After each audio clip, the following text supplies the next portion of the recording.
사랑하는 초업제일교회 성도 여러분, 유튜브 시청자, 구독자 여러분 반갑습니다. 김정빈 목사입니다. 오늘은 2024년 10월 28일 월요일 아침입니다. 오늘도 함께 거룩한 독서 시간을 갖도록 하겠습니다. 제가 잠시 기도하겠습니다. 아버지 하나님 감사합니다. 새날 주시고 또 이 아침에 마틴 루터의 생애에 관한 책을 읽으며 함께 은혜 받고자 합니다. 집중해서 읽게 하시고 오늘 잘 이해가 잘 되게 하시고 루터의 삶을 통해 우리가 도전받고 은혜 받는 복된 이 한날이 되게 하여 주옵소서. 주께 의탁하옵고 예수님 이름으로 간절히 기도하옵나이다. 아멘. 오늘 우리 10장 나는 여기에 학고부동하게 서 있다 라는 장입니다. 함께 읽도록 하겠습니다. 프리드리히가 황제 쪽으로 기운 것은 잘한 일이었다. 로마에서는 이 사건이 마무리 지어졌으며 공식적인 금제가 불가피했다. 문제는 국가가 여기에 또 다른 처벌을 덧붙일 것인가 하는 점이었다. 이 문제는 국가 자체가 결정할 수밖에 없었다. 분명히 루터로서는 설교하고 가르치며 기도한 일 이상의 일은 할 수 없었으며 남들이 자신의 사건을 처리하는 것을 지켜볼 수밖에 없었다. 여기에 대한 해답을 내리는데 6개월이 필요했다. 이것은 교회가 4년이나 시간을 끌었다는 점을 생각하면 긴 시간은 아니었다. 그와 동시에 당시 사람들은 황제가 스페인의 일반 관행에 물들어 있는 만큼 더 이상 지체하지 않을 것으로 추측할 수도 있었다. 하지만 황제는 자기 기분대로 일을 처리할 수는 없었다. 자신의 대관식이 아무리 호화롭기로서니 제국 헌법에 서명하는 일만은 피할 수 없었다. 그 헌법 가운데 두 조항은 프리드리히 현인이 루터를 보호하려고 삽입한 것이 아닌가 하는 사람도 있다. 한 가지 조항에는 독일인은 누구나 그 지위의 높낮이를 가질 것 없이 독일 밖에서 신문받을 수 없다는 규정이 있었다. 이 두 조항의 의도가 정말 이단의 혐의를 받던 한 수도사의 권리를 보호하는 데 있었다는 점은 아주 의아스러우며 현재 남아있는 문서 가운데 프리드리히나 루터가 그 조항에 호소했다는 기록은 아무 데서도 찾아볼 수가 없다. 그와 동시에 황제는 헌법에 따르는 입헌군주였으며 자신의 확신이야 어쨌든 독단적인 명령만으로 독일을 지배하기란 어려웠던 것이다. 그가 보기에 여론은 세 갈래였다. 고 루터를 지지하는 쪽, 그를 반대하는 쪽, 그리고 그 중간에 서 있는 쪽이었다. 그를 지지하는 쪽의 숫자가 단연 우세했으며 목청도 높았다. 독일에서 교황 대변인 노릇을 하던 알레한더의 보고에 따르면 독일인들 10분의 9는 루터를 외치고 나머지 10분의 1은 교황 죽여라 하고 소리쳤다. 이것은 과장이었지만 루터를 따르는 세력을 얕잡아 볼 수는 없었다. 그를 지지하는 사람들은 강력했다. 프란츠 폰 지진케는 에베른부르크에 있는 자기 요새에서 라인 지역을 장악했으며 스페인 군대 없이 독일에 들어온 황제의 행동을 제약할 수도 있었다. 루터를 지지하는 사람들의 목소리 또한 높았다.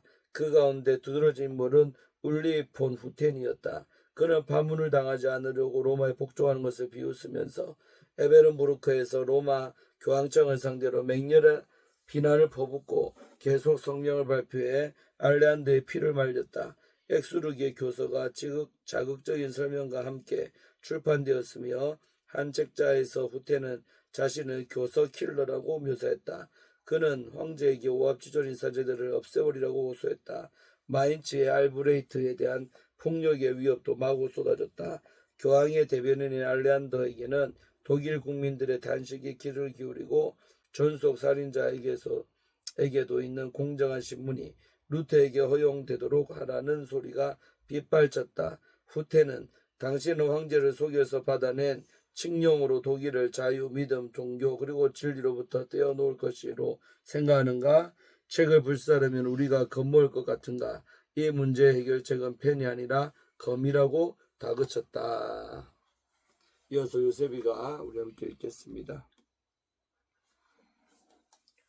루터를 지지하는 사람들 가운데 가장 영향력이 있던 사람은 프리드리히 현인이었다. 그는 교황의 교사를 불태운 것을 변명하는 단계까지 나갔다. 보름스 의회에서 그는 자기의 궁중광대인 프리츠가 추기경들 흉내내는 것을 허용했다. 프리드리히는 황금장 및 비텐베르크 성교회에서 베풀라는 면제 그리고 자기 사생아에 대한 성직록에 대한 유혹을 뿌리쳤다. 그가 루터를 위해 밝혔다는 가장 유명한 고백은 제3의 사람을 통해서 우리에게 전해지고 있다. 알레한더가 브란덴부르크의 요아힘에게서 들은 이야기로 프리드리히는 요아힘에게 우리의 믿음에는 마르틴이 이제 가져온 빛이 오랫동안 결핍되어 있었소 하는 얘기를 했다는 것이다. 이 말은 애누리에서 듣지 않으면 안 된다. 그것은 이 두 사람 다 프리드리히가 루터에게 집착하고 있다는 나쁜 인상을 주려고 안달이 났었기 때문이다. 선거 후 자신은 한사코 마르틴 박사의 견해에 동조하는 것이 아니라 단지 공정한 청문회를 요구할 뿐이라고 주장했다. 만약 이 수사가 올바른 절차에 따라 자신의 입장을 밝힌 다음에 정죄를 받는다면 프리드리히야말로 그리스도인 제후로서 맨 먼저 자신의 임무를 수행할 사람이었다. 그와 동시에 공정한 청문회를 갖자는 프리드리히의 생각에는 루터가 성경을 통해서 정죄받아야 한다는 의미가 포함되어 있었다. 프리드리히는 가끔 여러 문제에 있어서 흐릿했지만 단호할 때는 아주 단호하였다.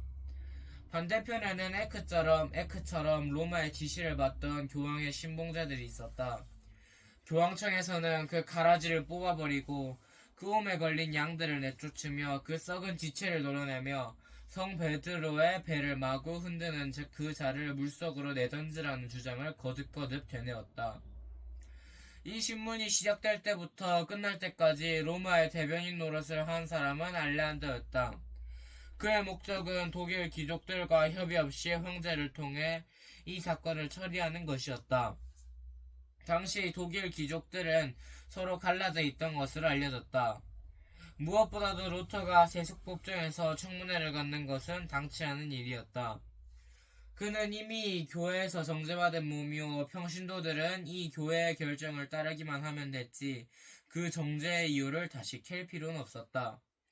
다음으로 중도파는 에라스무스를 우두머리로 하고 있었다. 그는 틈이 메워질 수 없게 발전하고 만 것으로 얘기하기도 했지만 줄곧 중재 시도를 그치지 않았으며 더 나아가 황제, 영국과 헝가리 왕의 공정한 법적을 임명할 것을 제안하는 성명을 초안하기까지 했다. 에라스무스파 사람들은 그들의 우두머리와는 달리 루터와 교회, 루터와 자신들 사이의 균열의 깊이를 제대로 파악하지 못했다. 이처럼 여론이 나누어지자 루터의 사건 해결이 늦어지는 것은 어쩔 수 없는 일이었다. 루터파에서는 고의적으로 그 진행을 방해했다. 이상스럽게도 가장 큰 회방꾼 가운데 일부는 바티칸에 있었다. 교황이 가장 두려워했던 것은 칼이 황제로 선출되는 것이었는데 자기 뜻대로 안 되자 그는 프랑스를 지지함으로써 황제의 권력을 꺾어보려는 마음을 품었다. 그러나 그런 움직임이 엿보일 때마다 칼은 보딘의 신앙은 전통이지만 루터를 하나의 무기로 사용할 수 있다는 암시로 맞섰다. 그 무대에서 가장 위대해 보이던 활동가들까지도 예상과는 달리 활동이 뜸했다. 후퇴는 혹시나 하고 망설였는데 그것은 역사는 어차피 되풀이될 것이요 때가 되면 어떤 독일 출신 황제든 교황의 세속관과 정면 충돌할 것으로 믿었기 때문이었다. 이러한 기대에 속아 자신의 사제들에 대한 싸움이 지연되자 한 동료 인문주의자는 그를 가리켜 단지 하찮은 의견이나 내놓을 정도라고 내쏘았다. 그러나 그와 동시에 알란더는 후텐의 여러가지 맹렬한 비난에 겁을 먹었다. 그러기에 교황이 루터와 후텐을 반박하는 파문장을 내려보냈을 때 알레한더는 그것을 발표하지 않고 로마로 되돌려보내서 먼저 후텐의 이름을 삭제하게 했다.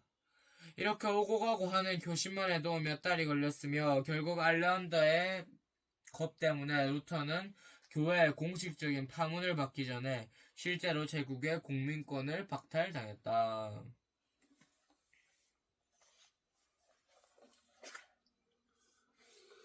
청문회의 약속과 철회, 어디서 어떻게 누구를 시켜 루터의 사건을 다루게 하느냐 하는 문제로 칼은 고민했다.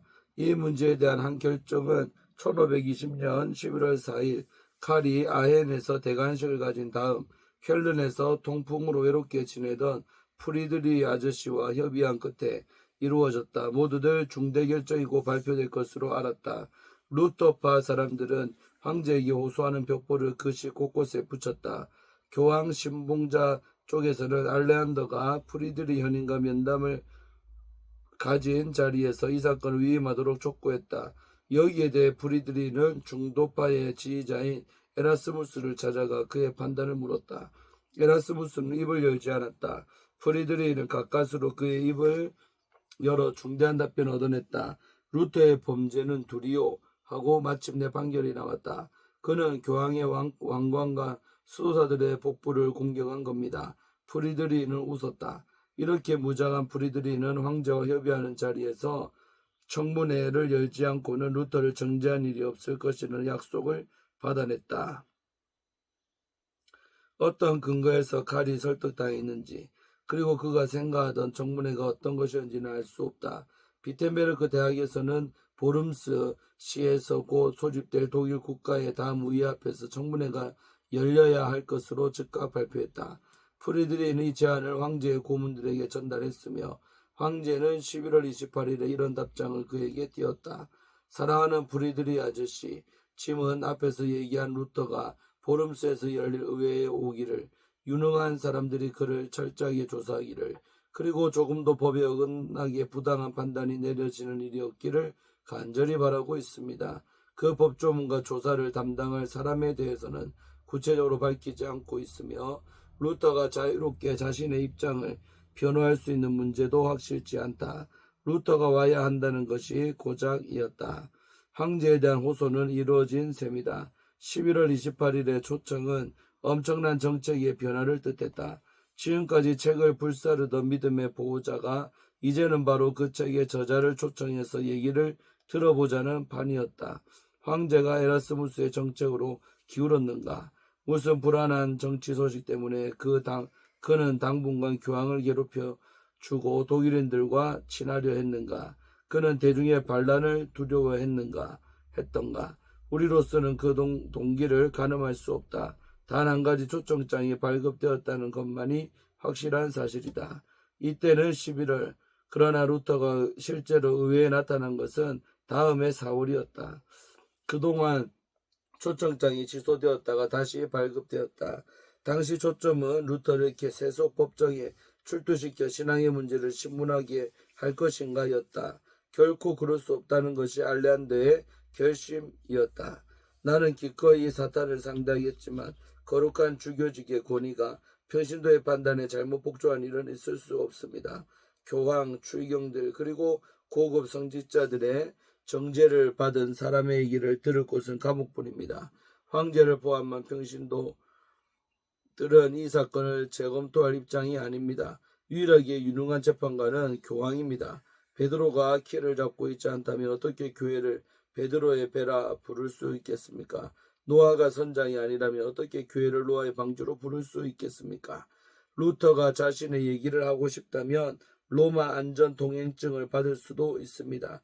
아니면 황제폐하께서는 그를 스페인에 있는 종교재판관들에게 보낼 수도 있습니다. 그는 자신이 있는 곳에서 얼마든지 자신의 입장을 취소하고 다음에 의회에 와서 용서를 받을 수 있습니다. 그는 미심쩍지 않은 곳을 요구하고 있습니다. 독일이 아니라면 어느 곳이 그에게 미심쩍지 않겠습니까? 후텐과 시인들이 아니라면 누구를 재판관으로 받아들일 수 있겠습니까? 가톨릭 교회가 1000년 동안 죽어 있다가 마르틴이 와서야 깨어나고 있습니까? 온 세상은 비뚤어졌고 마르틴에게만 보는 눈이 있습니까? 황제는 감동되었다. 12월 17일 그는 루터를 의회로 데려오라는 초청장을 철회했다. 그에 대한 이유로는 60일이 다 끝났으며 따라서 루터가 보름스에 온다면 이 시 전체가 금제 조치의 규제를 받을 것이라는 점이 지적되었다. 그게 진짜 이유였던가 하는 점은 의심스럽다. 초청장을 철회한 황제의 여러 동기는 그것을 발급한 동기나 마찬가지로 파악하기 힘든데 그 이유는 루터가 아직은 공식적으로 규제의 대상이 아니었으며 설령 그렇다 하더라도 교황의 특면을 받아낼 수 있었기 때문이다. 칼은 알레한드에게 설득을 당할 수도 있고 루터가 교서를 불태운 것에 신경이 거슬렸을 수도 있다. 또한 스페인으로부터 들려온 소식을 듣고 우울했을 수도 있으며 교황청에 환심을 사려 했을 수도 있다. 그 이유야 무엇이든 그가 조금만 기다렸더라면 공공연하게 번복하는 책임을 혼자서 뒤집어 쓰지는 않았을지도 모를 일이었다. 그건 프리드리히 현인 쪽에서 그 사건이 루터의 책을 불사른 일 때문에 잘못 취급되었다는 것으로 보이며 황제는 그 불사른 일에 아무런 책임이 없다는 이유로 그 초청장을 반대했기 때문이다. 프리드리히로서는 마인츠에서 장작불이 지펴지던 날 바로 황제가 루터에게 초청장을 발급했기 때문에 의심을 할 만도 했다. 프리드리히는 칼을 다그쳐서 확실한 의사표명을 하고 전 책임을 짊어지게 하도록 결심했다. 그런 이유에서 이 선거 후는 루터에게 만약 황제 자신이 직접 그를 초청하면 가겠느냐고 물어왔다. 그의 대답은 이것이다. 제가 황제의 초청을 받으면 어떻게 하겠느냐고 물으셨죠. 제가 두 발로 일어설 수 없을 정도로 아프다 하더라도 가겠습니다. 폭력이 사용된다면 이거야 뻔한 노릇이지만 제 일을 하나님께 맡기겠습니다. 바벨론 왕의 풀무불에서 새 청년을 구원하신 분은 지금도 살아계셔서 다스리고 계십니다. 혹 그분이 절 구원하지 않는다 하더라도 제 목숨이 그리스도와 비교할 정도로 값진 것은 아닙니다. 지금은 안전을 따질 때가 아닙니다. 제게는 우리의 가르침을 피로써 고백하고 확증하는 것이 두려워서 복음이 멸시받는 일이 없도록 조심하는 것만 남았습니다. 그의 기분은 슈타피처에게 띄운 여러 편지에 보다 더 잘 나타나 있다. 지금은 움츠러들 때가 아니라 우리 주 예수 그리스도께서 저주 빈정된 신선모독을 당하심으로 크게 소리쳐야 할 때입니다. 제게 겸손을 권하신다면 저는 선배님께 자존심을 권하겠습니다. 문제가 아주 심각합니다. 그리스도께서 고난을 받고 계십니다. 지금까지 우리들이 마땅히 침묵을 지키고 겸손하게 지냈다면 복되신 구주께서 조롱을 받는 지금이야말로 우리들이 그분을 위해서 싸워야 할 때가 아닙니까? 신부들, 많은 사람들이 생각하는 것보다 위험이 더 큽니다. 지금이야말로 누구든지 사람 앞에서 나를 시인하면 나도 하늘에 계신 내 아버지 앞에서 저를 시인할 것이요 누구든지 나를 부인하면 나도 저를 부인하리라는 말씀이 적용되는 때입니다. 제가 이런 말씀을 드리는 것은 극과 극인 그리스도와 교황 사이에서 망설이지 않으시라는 생각에서입니다. 우리 다 함께 주 예수께서 자신의 입김으로 저 멸망의 자식을 파멸시켜 주십사하고 기도합시다. 이 길을 걷고 싶지 않으시다면 저라도 가게 해주십시오. 선배님의 유순함에 몹시 슬픈 저입니다. 은혜와 십자가를 외치던 슈타우피츠와는 아주 달라 보이십니다. 신부님, 아우구스 부르크에서 여보기에 자넨 이것을 주 예수 이름으로 시작한 한 걸세 하시던 말씀을 기억하시죠? 저는 그 말씀을 한 번도 잊어본 일이 없습니다. 이제 그 말씀을 선배님께 들려줘야 할 입장이 됐군요.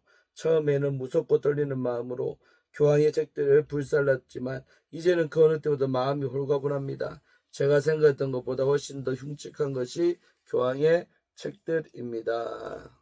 아멘. 오늘 여기까지 함께 보도록 합니다. 여러분 재밌지 않습니까?